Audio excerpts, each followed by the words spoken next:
As the year is coming to an end, we have time for one more review, and in that we will take a look at this beauty.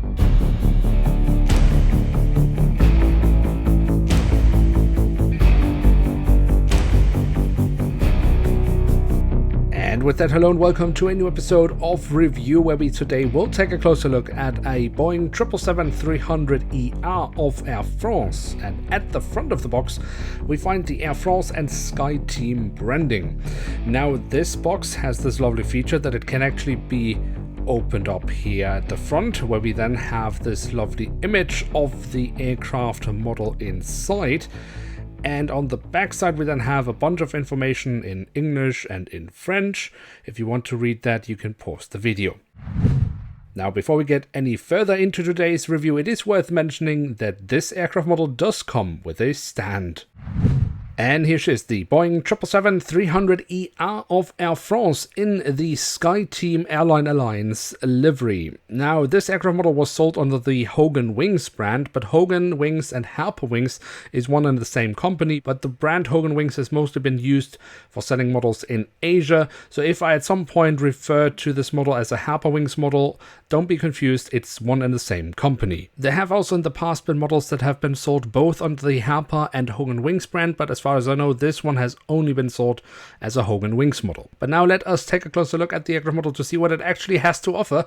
And as always, we start our tour around the aircraft model with a look at the tail section, where we on the vertical stabilizer have the SkyTeam Airline Alliance branding. The logo of the SkyTeam Airline Alliance we also find on the fuselage, where we also have the full registration code and the aircraft type specification. Towards the very tail of the aircraft, we then also have a bit of detailing around the APU exhaust. At the front of the aircraft and across the fuselage, we then find the writing of SkyTeam, underneath which we have the Air France branding. Notice also the highly detailed cabin door, something that to this day is not standard with Harper Wings, but even though this model was made back in 2009, models sold under the Hogan Wings brand normally got quite a few more details than standard Harper Wings models. What we then also can find is the Air France KLM Group logo. And even though the model does not have physical antennas, we can see that on top of the fuselage we do have them indicated in print, which I think is a perfectly acceptable compromise. The cockpit section itself then consists of the cockpit windows with the window wipers, and that's all the printed details we will find here. But what I do quite like is the shape of the nose, or the mold in general around the cockpit section. The engine nacelles have been kept in the same grey metallic look that we also have across the fuselage, and have the silver leading edge as well as a safety marking printed on. The physical detailing itself is alright, but I would say this is one point where the model perhaps shows a little bit its age, as I believe in more recent releases do this a little bit better, although from the front it does look very nice with the engine fan blades. Then on the fuselage, just above the wings, we have the emergency exit printed on, and that leads us straight to the wings, which we should definitely also take a closer look at. Here we have the flap slats and spoilers carved out very nicely. We have the markings as to where to walk on the wing. We have the markings for the emergency exit and the thick black line, which is a visual indication for pilots as to where the outer edges of the landing gear is.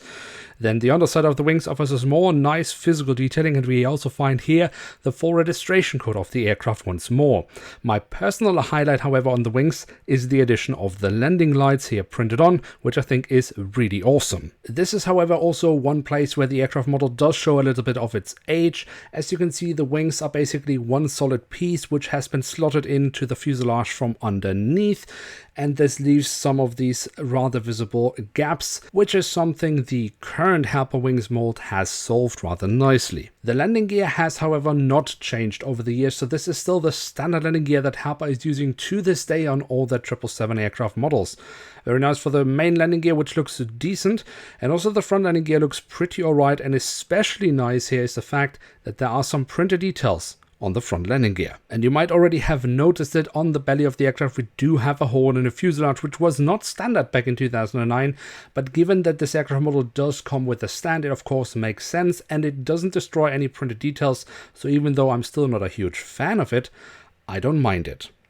And then last but not least, we do also have the doors to the cargo compartments printed on here at the back side of the aircraft, and also here at the front of the aircraft.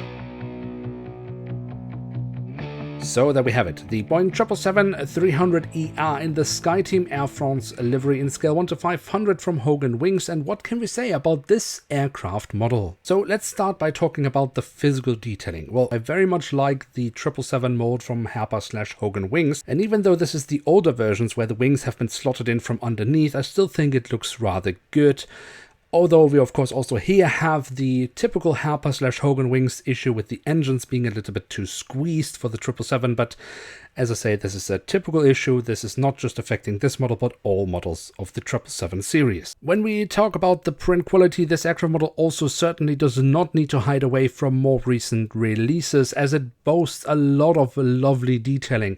I mean, we have small safety markings on the engines, we have markings on the front landing gear, we have landing lights, really lovely prints on the wings, or antennas printed on top of the fuselage, and loads of other details that to this day are not standard on aircraft models released under the Herpa Wings brand. But despite all these lovely details, the aircraft model does have one issue in the print, and that is actually the base grey tone that we have across the entire aircraft. You see, the aircraft in real life has a matte grey tone, where the aircraft model comes in a metallic, shiny grey tone. Now, when we get close to the aircraft model, we can actually see how grainy the grey color on this aircraft model is, and the only reason to use this type of grey coloring on a model is to get this shiny metallic look, which is a bit confusing because that makes it at least appear to be a deliberate choice to use this color instead of a matte grey, which should have been used given that the real aircraft uses it. Now, personally, I'm also really not a huge fan of using this kind of grainy grey color on an aircraft model,